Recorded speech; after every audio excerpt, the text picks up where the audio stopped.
Terima kasih Anda masih bersama kami di Sapa Indonesia Pagi. Saudara, kita masih membahas soal bagaimana debat calon wakil presiden yang pada Jumat pekan lalu dan debat selanjutnya di debat ketiga ini adalah debat Capres di tanggal 7 Januari 2024.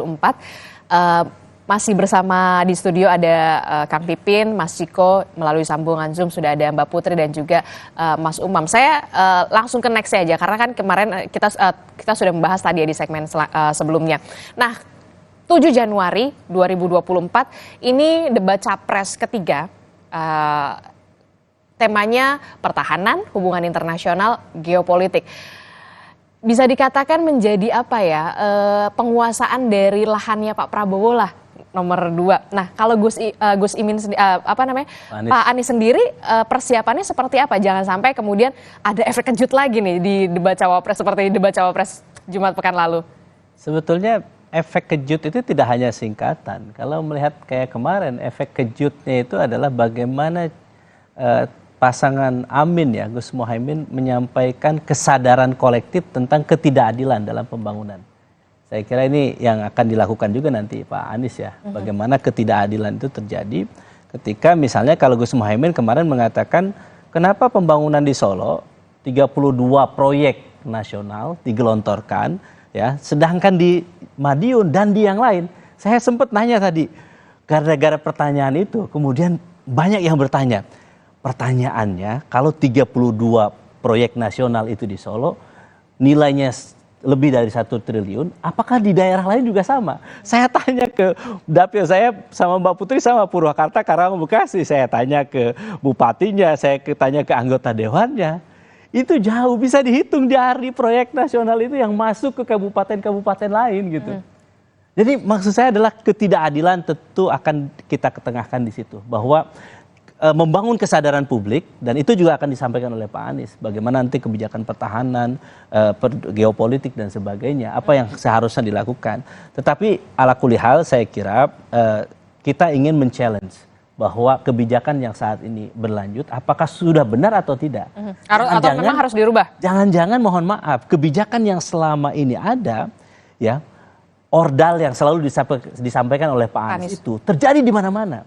Saya katakan di yudikatif kemarin MK melakukan perubahan undang-undang, kemudian di eksekutif ternyata banyak gelontoran dana untuk satu kota namanya Kota Solo di mana anaknya seorang pangeran berada di situ misalnya. Dan tentu di hal yang lain, bagi kami tentu ini yang disuarakan oleh Gus Muhaimin dan nanti tanggal 7 Januari oleh Pak Anies adalah keresahan publik, ketidakadilan yang terjadi. Dan apa yang harus dilakukan oleh bangsa Indonesia ke depan kalau Indonesia mau maju. Jadi, dan yang ketiga yang ingin saya sampaikan adalah pentingnya bagi kita untuk merevisi tata cara perdebatan supaya tidak ada lagi terjadi. Saya kira kalau mau diulang seperti kemarin tidak ada perubahan, jangan salah nanti kalau Pak Anies menyiapkan singkatan yang lebih ngejelimet susah dibandingkan yang kemarin. Oke, kalau Mas Ganjar sendiri apakah memang sudah disiapkan jangan sampai nanti sudah diantisipasi kalau memang ada istilah-istilah sulit lagi yang akan keluar, apalagi ini temanya soal pertahanan, geopolitik, hubungan internasional. Saya rasa kalau soal singkatan saya yakin tidak akan muncul lagi ya pertanyaan-pertanyaan yang tricky seperti itu. Karena ini juga kan masyarakat cukup sekali aja diperlihatkan seperti itu. Yang kedua kali ntar menjadi basi dan bahkan bisa backfire terhadap siapa yang melontarkannya. Tapi saya ingin bicara soal pertahanan, geopolitik dan satu lagi apa tadi? Hubungan internasional, di mana dikatakan Pak Prabowo mempunyai keahlian di bidang itu maupun mempunyai lingkaran orang-orang yang ahli di bidang itu yang bisa memfeeding dia tentang informasi-informasi sebelum debat. Tapi juga Pak Ganjar memiliki Prof Mahfud sebagai Menko Polhukam ya, yang kalau dibilang sebenarnya bukan bosnya Pak Prabowo ya, jangan salah. Sebagai Menko itu dia tidak bisa mengubah kebijakan-kebijakan yang diajukan oleh Pak Prabowo, dia hanya bisa mengkoordinasi dan lain-lain di antara beberapa kementerian di bawahnya. Nah, ini satu hal yang bisa jadi keuntungan buat Pak Prabowo. Yang kedua juga bisa menjadi sesuatu hal yang bukan keuntungan karena dia akan dicecar oleh banyak pertanyaan yang saya rasa berhubungan dengan pertahanan karena dia sedang menjabat sekarang seperti apa justifikasinya untuk berhutang sampai hampir 400 triliun ya kan di tengah kesulitan harga bahan pokok dan lain-lain apa justifikasi dalam soal geopolitiknya kita nggak bisa bilang hanya perang Ukraine dan Rusia gitu itu kan tataran permukaan tapi kalau digali lebih dalam apa hubungannya dengan Indonesia dan lain-lain padahal itu lebih ke masalah pangan misalnya kita kurangan gandum karena hal itu bukan masalah kekurangan senjata kan gitu ya. Nah, tapi juga di satu sisi ada food estate ya kan apa hubungannya dengan pertahanan ya kan dan bagaimana eksekusinya sehingga food estate yang gagal, yang kita tahu semua bahwa itu gagal dan melontorkan triliunan rupiah juga, tapi juga di satu sisi menambah hutang alutsista. Nah, di lain sisi ke depan ingin memberi makan siang gratis misalnya 400 triliun juga. Nah, dari mana uang-uang itu nanti?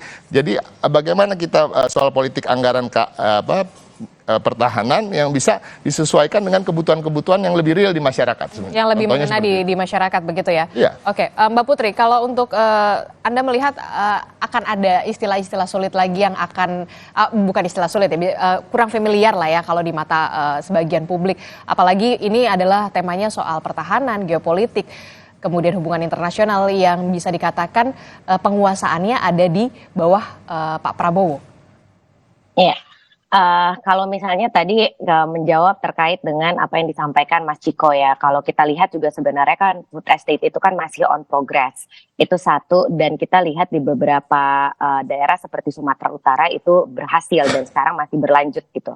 Jadi untuk melihat satu-satu terkait dengan elemen apa saja yang dilakukan oleh masing-masing pasangan calon presiden dan juga calon wakil presiden itu kan sebenarnya kita bisa juga dalami gitu ya.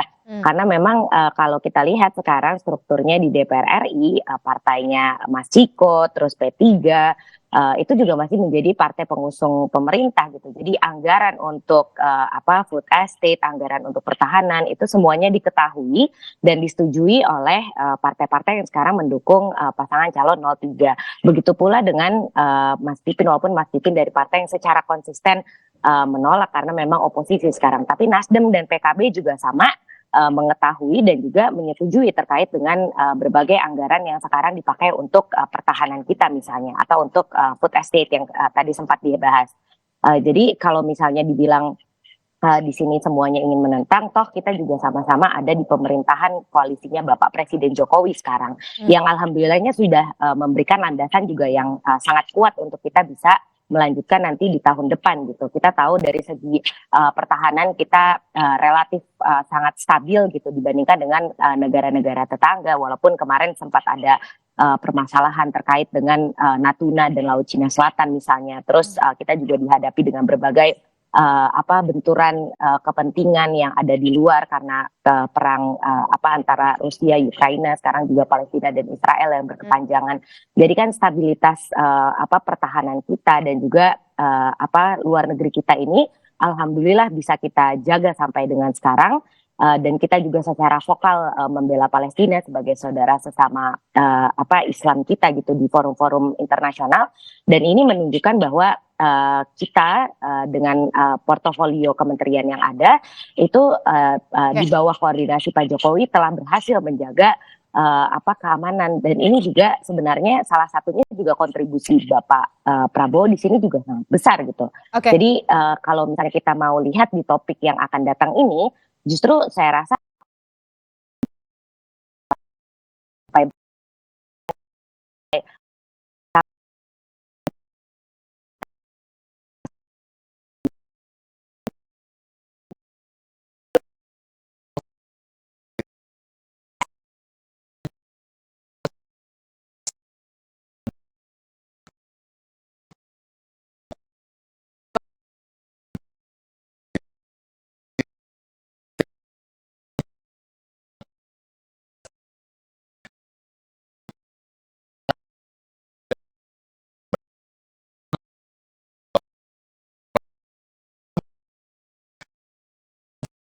koalisi. Tetap soal capres dan pemilu itu hal yang berbeda. Nah, kita ingin maju dalam kontestasi dan ini sesuatu hal kalau nggak boleh kita bicara soal mengkerjakan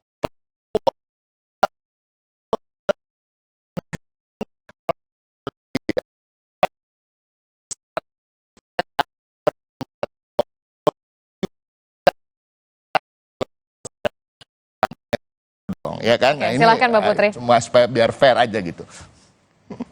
Ya, Mas Ciko, ini untuk mengingatkan juga kalau misalnya segala kritik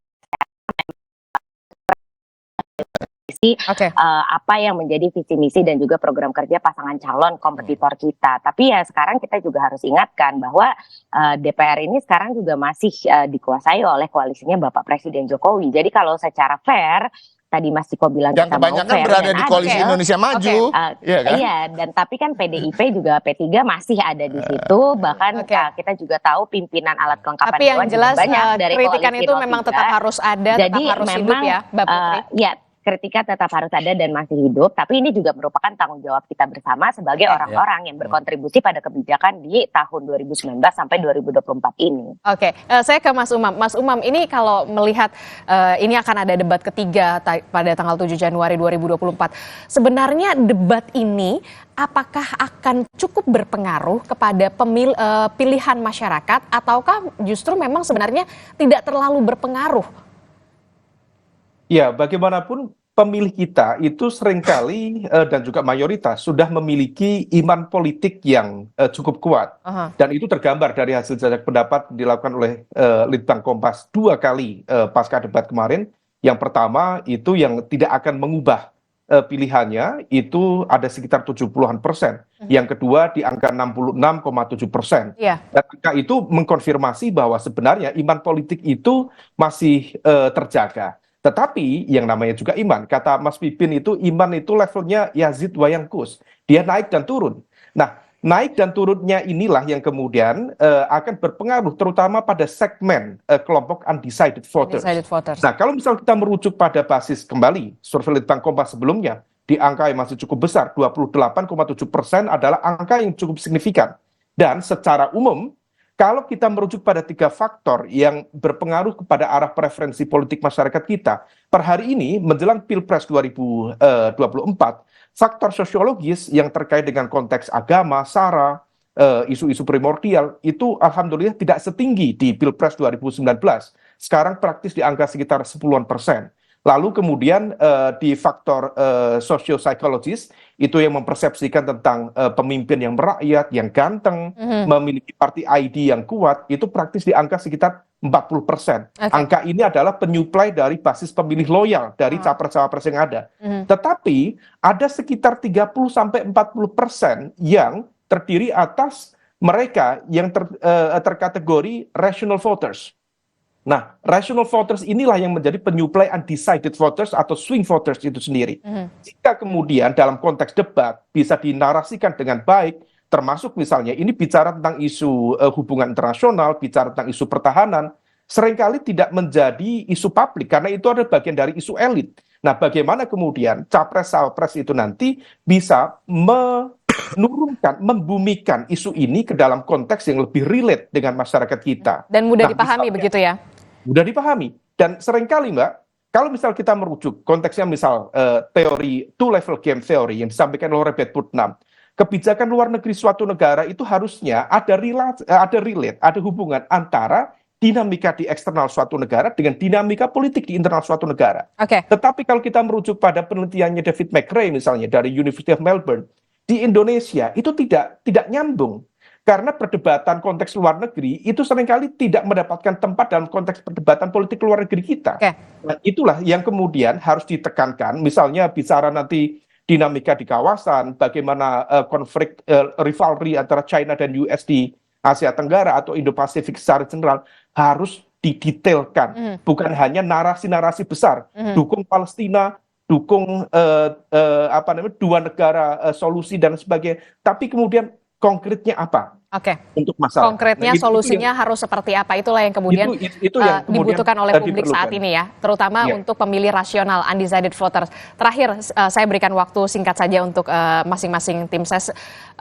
Kang Pipin, untuk delivered gagasan di debat Capres 7 Januari, persiapannya seperti apa? Ya tentu saya kira Pak Anies Baswedan ya, beliau juga lulusan S3-nya adalah ekonomi internasional juga, dan beliau sangat memahami berbagai persoalan internasional, hubungan luar negeri dan juga pertahanan, dan tentu yang dilakukan selama ini visi misi program kerja memang adalah rembukan dari ratusan para pakar. Dan sebelum debat kami membiasakan diri untuk mengumpulkan dewan pakar untuk memberikan masukan, dan juga yang paling penting adalah mendengarkan aspirasi masyarakat. Poin krusial perubahan seperti apa yang di 3 tema ini yang akan disuarakan? Ya, tentu kita akan melihat bagaimana anggaran pertahanan, bagaimana kesejahteraan tentara, ya, dan bagaimana hubungan kita dengan luar negeri. Jadi posisi Indonesia seberpengaruh apa? Dan bagaimana gagasan pemimpin Indonesia itu bisa diterima dan bisa membangun kebersamaan untuk perdamaian dunia misalnya. Jadi saya kira kalau dilihat selama ini Pak Anies adalah sosok di mana seorang gubernur DKI tetapi kepemimpinannya sudah diakui oleh berbagai negara. Jadi saya kira itu poin utama yang akan kita lihat, dan saya kira insya Allah mudah-mudahan Pak Anies dalam penyampaian nanti ya mudah-mudahan lebih baik sebagaimana pada debat pertama waktu itu. Mbak Putri silahkan singkat saja untuk deliver gagasannya di debat ketiga 7 Januari besok. Ya. Saya rasa ini kan sebenarnya juga kesempatan yang baik ya untuk Pak Prabowo nanti menjelaskan terkait dengan kebutuhan anggaran pertahanan kita yang kita tahu memang sangat mendesak gitu. Karena kalau misalnya Indonesia tidak siap dalam menghadapi berbagai kemungkinan yang akan terjadi pasca perang antar beberapa negara tersebut, tentu kita sebagai warga negara Indonesia nanti akan bisa mendapatkan dampak yang sangat atau konsekuensi yang sangat mengerikan nantinya. Jadi tentunya kita akan bisa melihat hal-hal tersebut, termasuk juga yang selalu Pak Prabowo selalu kedepankan sekarang kesejahteraan TNI, bagaimana kita bisa juga membumikan sebenarnya bahasa-bahasa diplomasi yang tadi sudah disampaikan oleh Mas Umam ya, supaya masyarakat itu tahu betapa pentingnya kita menjaga kedamaian ataupun peranan Indonesia di luar, sehingga agenda pembangunan dan politik di dalam negeri kita bisa terus dilanjutkan. Jadi kalau misalnya persiapan, Pak Prabowo tentu sehari-harinya tetap bertugas sebagai Menteri Pertahanan, kecuali pada saat beliau cuti untuk berkampanye, dan beliau juga senantiasa pada saat kampanye berkeliling ke provinsi-provinsi, kemarin sempat ke Sumatera Barat, lalu ke Jawa Timur, dan di situ beliau juga menangkap keresahan dan juga aspirasi dari masyarakat terkait dengan agenda pertahanan dan juga diplomasi ini. Jadi ya saya rasa itu juga akan menjadi bahan untuk beliau sampaikan nanti pada saat perdebatan. Baik, Mas Ciko. Jadi kalau kita lihat apa yang menjadi perdebatan ke depan ini, geopolitik, pertahanan, dan juga satu lagi hubungan internasional. Hubungan internasional. Kami sudah menyiapkan tentunya Pak Ganjar maupun Pak Mahfud juga ada dalam visi misi kami tentang geopolitik, dan itu menjadi bagian penting peranan Indonesia di dunia internasional, bahwa kita ingin juga menjadi mempunyai leadership di sana, khususnya untuk hal-hal yang bersifat perdamaian dunia. Nah, tapi kembali lagi semuanya akan ditarik ke kebutuhan rakyat. Apa yang menjadi korelasinya dengan apa yang dibutuhkan rakyat saat ini. Dan saya rasa itu yang akan menjadi titik berat dari semua topik-topik debat yang akan disampaikan oleh Pak Ganjar maupun Pak Mahfud. Karena kembali lagi Indonesia ini kita maju sebagai capres maupun cawapres adalah untuk memikirkan kepentingan rakyat banyak di dalam negeri. Oke, kita akan tunggu bagaimana penampilan dari 3 paslon utamanya di capres ini, karena kita tahu pada 7 Januari 2024 kita akan menyaksikan kembali bagaimana penampilan dari Pak Anies, kemudian dari Pak Prabowo dan juga Pak Ganjar untuk menyampaikan gagasan-gagasan mereka terkait pertahanan, kemudian ada geopolitik dan juga hubungan internasional. Memang ya masalah ini memang sudah terlalu sulit, tapi jangan sampai kemudian paslon ini menyampaikannya menjadi lebih sulit lagi kepada publik. Harus ada solusi. Itulah yang kemudian ditunggu oleh publik. Terima kasih Kang Pipin, Mas Ciko, Mbak Putri, Mas Umam, terima kasih atas pandangan. Terima kasih Bapak-Bapak. Kita akan diskusi lagi nanti di lain kesempatan. Terima kasih. Assalamualaikum, selamat pagi. Waalaikumsalam. Saudara, informasi lainnya juga akan hadir di Sapa Indonesia Pagi. 7 kecamatan di wilayah Aceh Utara Aceh terendam banjir akibat cuaca buruk. Selengkapnya akan hadir sesaat lagi.